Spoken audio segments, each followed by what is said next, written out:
मंडळी, लग्नानंतर होईलच प्रेम या मालिकेचा आजचा म्हणजे 27 जूनचा एपिसोड रिव्ह्यू तुम्ही ऐकत आहात. काल आपण पाहिलं जीवा देवाजवळ थँक्यू म्हणत असतो तेव्हा पार्थ येतो आणि त्याच्या खांद्यावर असा हात टाकतो. जीवा सुरुवातीला जरा घाबरतो, त्याला वाटतं की पार्थने आपलं काही ऐकलं की काय. पण आता काहीतरी वेगळंच तुम्हाला मालिकेत बघायला मिळणार आहे बरं का प्रेक्षकांनो. या आर्याला रात्रीची झोप येत नसते. अचानक त्यांनी हा सीन दाखवला यानंतर आणि ती उठून बसते आणि जीवाचा फोटो बघायला लागते, जीवाच्या फोटोला न्याहाळायला लागते. आता ही अचानक जीवाच्या प्रेमात पडली बरं का प्रेक्षकांनो. म्हणजे या सगळ्या स्टेप त्यांनी इतक्या भराभर दाखवायला सुरुवात केली आहे ना की आपल्याला कळतं न कळतं तोवरच काहीतरी वेगळं घडून जातंय मालिकेत. आर्या मध्यरात्री उठून बसलेली असते आणि जीवाचा फोटो असं झूम करून बघत असते. त्यांनी सेल्फी काढलेली असते ना सरोगसी झाल्यानंतर, तो फोटो ती पाहत असते. इकडे पार्थ जीवाकडे बघतो खूप वेळ. मग जीवा लगेच त्याच्याकडे बघतो आणि त्याचे चेहऱ्याचे एक्सप्रेशन बदलत म्हणतो अरे बडे भैया, आणि त्याला मिठी, आणि अचानक पार्थला मिठी मारतो बरं का आणि म्हणतो बडे भैया आपण बाबा होणार आहोत, कुठेस तू. आता पार्थ न त्याच्या जवळ जातो आणि वाज घ्यायला लागतो. जीवा म्हणतो ए काय चाललंय तुझं. पार्थ म्हणतो काय रे जीवा, 2 पेग मारून आलायस का. जीवा म्हणतो ए नंदिनीच्या काढा पितो रे मी फक्त आता. पार्थ म्हणतो नाही ते मला माहितीये, बाबाहून आपण म्हणजे मी बाबाहून 4 महिने झालंय आणि तू बाबाहून 3 महिने झालेत. अचानक असं युरेका करत काय आरडाओरडा करतोय, काय जोश तुझा जीवा. जीवा म्हणतो बस बडे भैया बस, आता ना मी थांबणार नाही, आता मी दौडना चाहता हूं, मैं उडना चाहता हूं, मैं. मग थांबायचं नाही रे दादा, आता ना मला सगळं काही परत मिळवायचंय, माझ्या हातातून गेलेलं. पार्थ आता जीवाला असा कान इकडे कर म्हणून म्हणतो बरं का आणि जीवाच्या कानात सांगतो ए जीवा, ते विजयने जे कॉन्ट्रॅक्ट तुझ्या हातनं मागे हिसकवलं होतं ना ते तर गेलं होतं तुझ्या हातनं, पण आताचे कॉन्ट्रॅक्ट तुला मिळालं होतं ना ते तुलाच मिळणार आहे. त्या विजयच्या डिझाईन्स आवडल्या नाही बरं का क्लायंटला, तुझ्या आवडल्यात म्हणे. असं म्हणून पार्थ शिट्टी वाजवत तिथून निघून जातो. जीवा खुश होतो आणि देवाला म्हणतो वा देवा, सगळं काही आता माझ्या बाजूने होतंय, मजा येणार आहे आता. असं म्हणून तो खुश झालाय जीवा, कारण आता त्याच्या वडिलांना खुश करायची संधी त्याला मिळते ना. मागच्या वेळेला ते विक्रम चिडले होते ना त्याच्यावर, ते त्याच्या हातातनं कॉन्ट्रॅक्ट गेला म्हणून. इकडे आता विजयचं आणि त्या क्लायंटचं बोलणं दाखवलंय. तो विजय म्हणतो सर माझं ऐकून घ्या.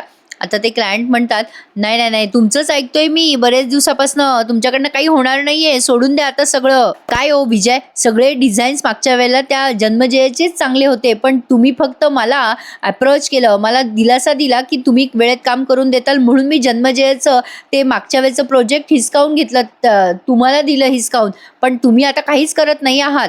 विजय म्हणतो सॉरी सर, माझ्याकडनं झाल्या चुका, पण प्लीज मला संधी द्या ना, मी तुम्हाला आजच्याच. त्यावर तो क्लायंट म्हणतो आजच्याच काय, मी आत्ताच्या आत्ता हे प्रोजेक्ट तुमच्याकडनं काढून घेतोय आणि आता यापुढे मी तुम्हाला अजिबात रिकमेंड करणार नाही, कळलं का, लुजर आहात तुम्ही. असं म्हणून त्या क्लायंटने फोन ठेवून दिलाय. विजय आता चिडचिड करत असतो आणि म्हणत असतो एवढ्या मेहनतीने मी हा कॉन्ट्रॅक्ट मिळवला, सगळं पाण्यात गेलं. तसंही तो क्लायंट काय माझ्यासाठी एवढा इम्पॉर्टंट नव्हता. जाऊ दे विजय, सोडून दे, मला फक्त त्या जीवाला त्या विक्रमच्या नजरेतून खाली खेचायचं होतं. तसंही आता या कॉन्ट्रॅक्टला तुला नाही मला गालकुत्र्याला अशी गरज झाली तरी काही मला प्रॉब्लेम नाहीये. मला त्या वेळेला त्या जीवाचं नुकसान करायचं होतं आणि ते मी तर केलंय, मग कशाला टेन्शन घेऊ आता. आता हा विजय मनाशीच असं बोलतो बरं का. इकडे आता या विक्रमने चहा का कॉफी काहीतरी बनवून आणलंय काव्यासाठी आणि ते चेस खेळताय सासरा आणि सून दोघे मिळून. मंडळी, कधी कधी विजयचं कॅरेक्टर या मालिकेत नेमकं करतंय तरी काय हे जरा कळेनासं होतं बरं का. असो, आता विक्रम कॉफी देतात काव्याला आणि म्हणतात चलो गरबा गरम कॉफी पी लो. काव्या म्हणते बाबा तुम्ही कशाला त्रास केलात, मी केली असती ना कॉफी. त्यावर विक्रम म्हणतात अगं काय तू पण काव्या, अगं काव्या तुझी सासू नसल्यावरच मला किचनचा ताबा मिळतो आणि तसंही माझी सून प्रेग्नंट आहे, माझ्या सुनेची खातिरदारी करणं कर्तव्य आहे बाई माझं, आणि अभ्यास नाही करायचा सतत काव्या. अगं असं अभ्यासातून ब्रेक घेऊन जरा बुद्धिबळाचा डाव टाकायचा, बुद्धी तल्लक राहते ग मग. चल खेळ पुढचा डाव खेळ बरं. आता काव्या पुढचा डाव खेळते पण ते काही तिला जमेना. आता विक्रम म्हणतात का ग काय झालं, तुझा डाव होता ना, खेळ की. काव्या म्हणते हो बाबा होता माझा डाव, पण मी आता रिझाईन करते, तुम्ही खेळा. विक्रम म्हणतात का रिझाईन करतेस, काय झालं ग काव्या, मूड ठीक नाहीये का, अभ्यासाचं टेन्शन आलंय का, पार्थ काही बोलला का ते सांग बरं मला, काय झालं काय. काव्या म्हणते नाही बाबा तसं काही नाही जरा. विक्रम म्हणतात थोडी डिस्टर्ब वाटतेस तू. मग काव्या काही सेकंद विचार करते आणि विक्रमला म्हणते बाबा माझी ना एक मैत्रीण आहे.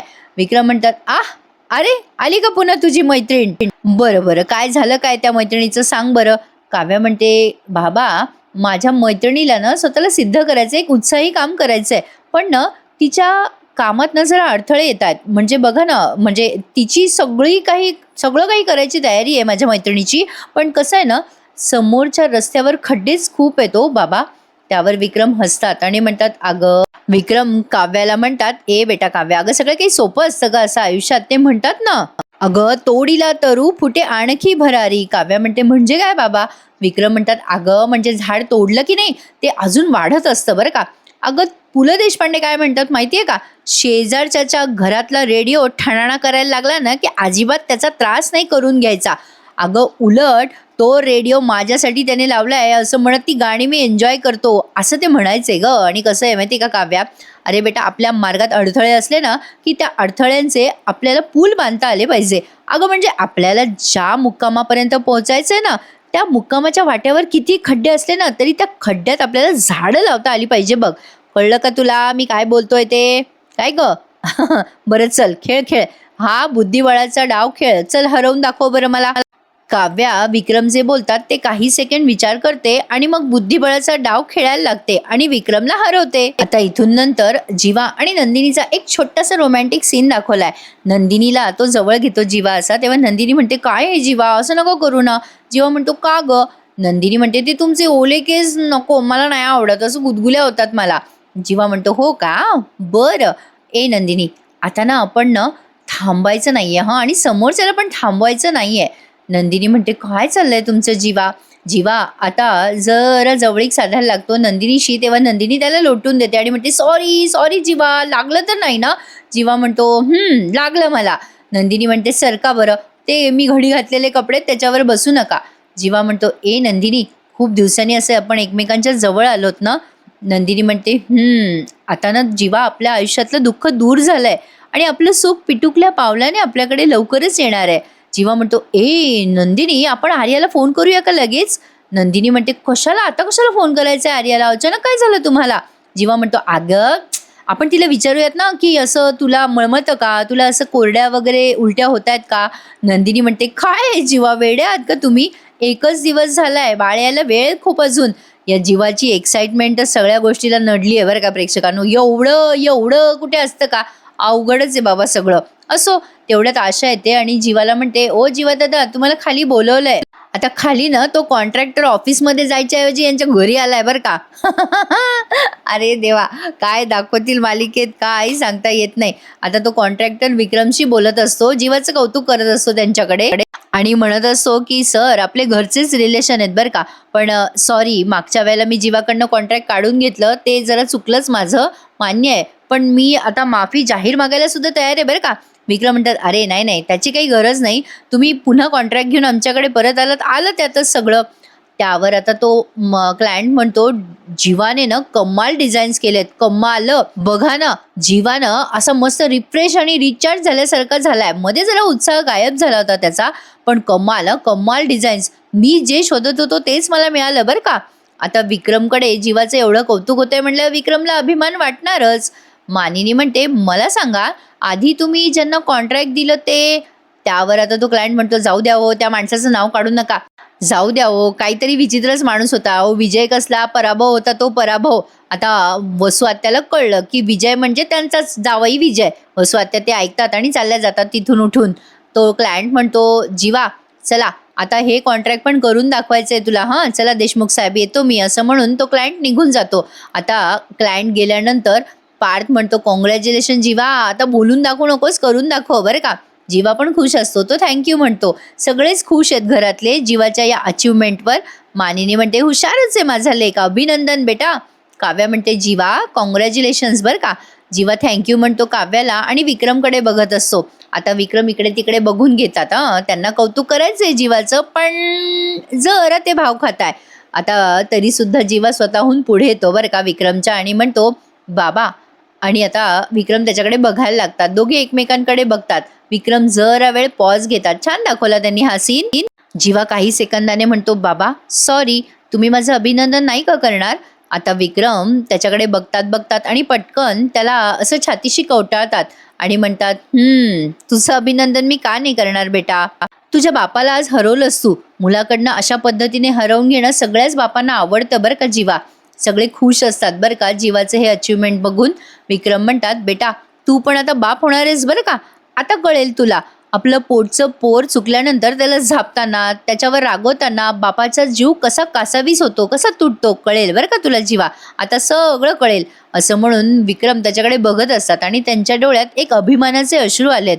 विक्रम असं बोलल्या बोलल्या जीवा म्हणतो, बाबा तुम्हाला वाटतं का हो मी कधी तुमच्यासारखा होईल? विक्रम म्हणतात, अरे वेड्या माझ्यासारखं काय, तू माझ्यापेक्षा खूप मोठा होणार आहेस हं. असं म्हणून ते पुन्हा जीवाला मिठी मारतात. हा एक अतिशय भावूक आणि भावनिक सुंदर असा प्रसंग दाखवलाय त्यांनी प्रेक्षकांनो. जीवाला खूप छान वाटतंय. आता त्याचे बाबा त्याला मिठी मारताय, त्याच्याशी पुन्हा बोलताय. कसं आहे ना प्रेक्षकांनो, मुलाचं आणि वडिलांचं नातं असतंच असं. वडिलांना मुलाच्या बाबतीत जरा कठोर व्हावं लागतं, त्यांच्या सुखासाठी, त्यांच्या कल्याणासाठी असो. तर आता या सगळ्या प्रसंगानंतर देशमुख घरातले सगळेजण खूप हॅपी आहेत असं त्यांनी दाखवलंय. आता आर्याला हे सगळं फोन करून नंदिनी कळवते. नंदिनीला असं वाटतंय की हे आर्यामुळे सगळं होतंय, म्हणजे ती त्यांच्या आयुष्यात आली, त्यांचं बाळ त्यांच्या आता आयुष्यात येणारे सरोगसी पद्धतीने, त्यामुळे हे सगळं छान होतंय. नंदिनी म्हणत असते आर्याला, आर्या तुला माहितीये का तू आमचा लकी चार्म आहेस. आर्या तिकडनं म्हणते, वो तो आपण हेच. पण काय ग नंदिनी काय झालं? नंदिनी म्हणते, अगं आर्या काय झालं, जीवाच्या हातून ना मागे एक कॉन्ट्रॅक्ट गेलं होतं, त्यामुळे आमचे बाबा नाराज झाले होते ग, त्याच्यावर हर्ट झाले होते. पण ते कॉन्ट्रॅक्ट जीवाकडे स्वतःहून परत आलंय ग. माझ्या नवऱ्याच्या चेहऱ्यावर आधीचा उत्साह परत आलाय आर्या. अगं काल आपण श्री गणेशा केला आणि आज त्याचं फळ मिळालं सुद्धा. अगं तुझ्याकडून आमचं सुख परत येण्याआधीच आमच्याकडे सुखाचा पाऊस पडायला लागलाय. त्यावर आर्या म्हणते, अरे वा, मग आता त्या पावसामध्ये चिंब भिजून जा. नंदिनी म्हणते, एकटी नाही भिजणार मी, माझ्या नवऱ्याला म्हणजे जीवाला घेऊन भिजणार बरं का. आता नंदिनी असं बोलल्या बोलल्या आर्या तिचं पुढचं बोलणं टाळते बरं का प्रेक्षकांनो. ती म्हणते, अगं ऐक ना नंदिनी, मी जरा ब्रेड टोस्ट करते, करपतील, मी नंतर बोलते हां तुझ्याशी. नंदिनी म्हणते, हो हो बरं बरं आर्या, पण काळजी घे हां स्वतःची, चल मग बाय बाय. आता नंदिनीचं हे बोलणं रम्याने ऐकलंय बरं का प्रेक्षकांनो, आणि तिला कळलं नाहीये. ऑफकोर्स ती अर्धवट काहीतरी ऐकते, त्यामुळे तिला समजत नाही रम्याला.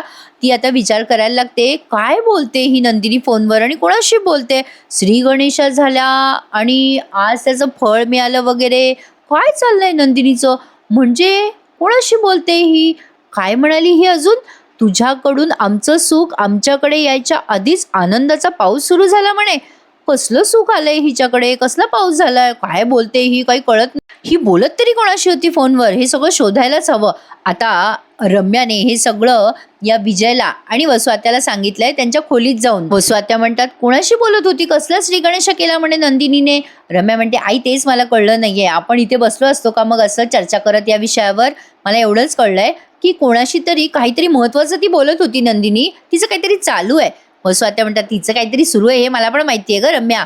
पण हे रम्या, मला ना बेटा तुझी एक गोष्ट फार आवडते बरं का, तू वेळ वाया घालवत नाहीस, तू लगेच कामाला लागतेस. शाबास बेटा शाबास, शोभतेस ग माझी मुलगी, शोभतेस. असं म्हणून वसुआत्या विजयकडे बघत असतात बरं का. विजयला ते लागतं. विजय म्हणतो, ओ तुम्ही माझ्याकडे का बघून बोलताय? त्यावर वसुआत्या म्हणतात, का मग कोणाकडे बघून बोलू? विजय म्हणतो, तुमची मुलगी ती आहे ना, तिच्याकडे बघून बोला ना. वसुआत्या म्हणतात, आहे ना माझी मुलगीच आहे ती, पण मला वाटलं होतं की माझ्या मुलीला दुखापत झाली आहे, माझी मुलगी माझ्यापासून लांब आहे, हरकत नाही.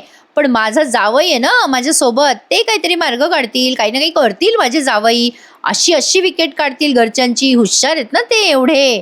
पण कसलं काय आणि कसलं काय नाही, तुम्ही काही करत नाही. घरचे आमचे सिक्सर व सिक्सर मारते आणि आमचे जावई बापू जखमी होऊन बसलेत कोपऱ्यात जाऊन. शिका जरा, शिका माझ्या पोरीकडनं काही शिका. हातातलं कॉन्ट्रॅक्ट घालवलं तुम्ही, सगळे हसताय फिदी फिदी तुमच्यावर घरातले. विजय म्हणतो, ओ थांबा जरा, तुमच्या वयाचं भान ठेवतोय, उगाच मी शांत बसलोय त्याचा फायदा घेऊ नका. तुम्ही काही केलं का? तुम्ही नुसत्या बसूनच होत्या ना. वसुआत्या म्हणतात, मी काय केलंय? अहो मला जे करायचं ना ते मी आधीच करून ठेवलंय, मला नका विचारू. मी जर काय केलं याची यादी वाचायला लागले ना तर तुम्ही लगेच. आता विजय म्हणतो, ओ हे ठेवा सगळं तुमच्याकडेच. ओ हे भूतकाळाच्या पुण्याच्या पेट्रोलवर भविष्याची गाडी चालत नसते, कळलं का? मग आमच्या वेळेला ते केलं आम्ही, हे तुमच्या वेळेला तुम्ही काही केलं नाही, उगा नका ऐकव मला. वसुआत्या म्हणतात, राहू द्या माझं मी बघेल. नाही तुमच्या गाडीचं काय आहे, धक्का मारला तरी तुमची गाडी स्टार्ट होत नाही, त्याचं काय करायचं ते सांगा. वसू आत्या आणि विजय दोघांमध्ये भांडणं लागलेले आहेत. विजय म्हणतो असं राहू द्या माझं मी बघेल, तुमचं तुम्ही बघा. वसू आत्या पुढे काही बोलणार तेवढ्यात रम्या म्हणते अरे अरे अरे काय चाललंय वादावादी, थांबा, महत्वाचं बोलतोय ना आपण, काय चाललंय. मग रम्या विजयला म्हणते जा रे विजय बाहेर जाऊन बस बरं. विजयला राग येतो बरं का रम्याचा, पण रम्या आता लगेच म्हणते अरे विजय सॉरी, जरा बाहेर जाऊन बसतोस का. विजय आता काही न बोलता तिथून निघून जातो. मग रम्या म्हणते तू पण ना आई कशाला बोलतेस त्याच्याशी, त्याच्याकडून नादी लागते. अगं जीवा नंदिनीवर फोकस करू आपण, ते जे लपवत आहे ना ते शोधून काढू आपण. वसू आता म्हणतात मला खात्री आहे ग रम्या, तू शोधून काढशील, तू आल्यामुळे मला धीर आला ग बेटा. असं म्हणून आता त्या रम्याला असं जवळ घेतात. इकडे नंदिनी कपाटात कपड्यांच्या घड्या, ही नेहमी कपड्यांच्या घड्याच घालत असते हा बाकी काही काम करत नाही ती. तेवढ्यात जीवा तिला असं म्हणजे एक छोटंसं बाळ घेऊन असं लाड करतो आणि म्हणतो नंदिनी आपलं बाळ येणार ना आता. त्याने ना एका साडीचं असं बाळ तयार केलंय आणि त्या बाळाला काहीतरी गाणं म्हणतोय. नंदिनी म्हणते काय चालत असतं तुमचं जीवा, नेहमी नेहमी काही करता तुम्ही. जीवा म्हणतो अगं नंदिनी आपलं खरं बाळ येणारे काही महिन्यात आपल्या. जीवा जरा जास्तीच एक्सायटेड दाखवलाय. तो म्हणत असतो अगं आता आर्याच्या पोटातलं आपलं बाळ हळूहळू वाढेल अगं, असे दिवस जातील नंदिनी, मग तू आई आणि मी बाबा, असं तो म्हणतो. आणि इथेच आजचा हा एपिसोड संपून जातो. आता पुढचा प्रोमो बघा प्रेक्षकांनो. येणाऱ्या भागांमध्ये रम्याने नंदिनीला एक्सपोज केलंय बरं का, कालच त्यांनी प्रोमो आउट केलाय. रम्या आता नंदिनीचं खोटं पोट सगळ्यांना दाखवते आणि म्हणते हे काय आहे नंदिनी, हे खोटं पोट तुझं आहे ना.